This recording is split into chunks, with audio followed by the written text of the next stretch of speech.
How to lock and unlock data in Google Spreadsheet. Hi everybody, welcome back. If you guys are wondering how to do that, you may follow up this method. So there are basically two kind of methods available for that. First method is you can hover over to the data that you would like to log. For example, I would like to log these two.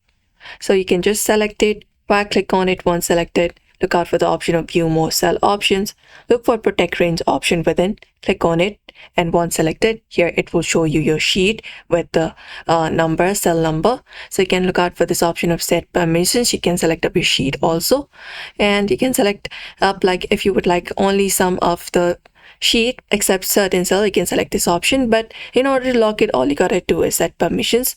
Look for set permissions and you will be finding this option of restrict who can edit this range. Click on only you and click on done, and that should be done. If you don't want this method, what you can do is you can basically head over, select up the data that you would like to lock. After that, look out for this option of data at the top, and you should be finding option of protect sheets and ranges. Click on it. After you click on it, here also you will be getting cells. You can select certain cells like this and change the number of the cells. After that is done, you can enter up a description if you prefer and click on set permissions. And again, you need to set the restriction to only you. Click on done and changes will be saved.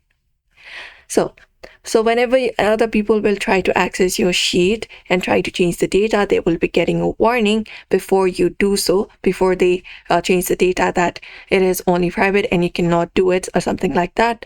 So you can follow up this method in order to lock it. But if you would like to unlock it, you can basically select up the data that is locked, like click on it, look out for the option of view more cell options, look for protect range option, and here look out for this option like set permissions. Let me just go ahead and set it a permission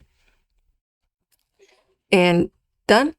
And when you do, you can just right click on the sheet that is already edited and look out for this delete option at the top. Click on it and click on remove, that you want to remove this protected range. Click on it, confirm it, click on OK, and then you will be unlocking your sheets again. So this is the method you can apply up, which is very quick and easy. So therefore, I hope this video was helpful. Give it a thumbs up and subscribe for more tips and tutorials.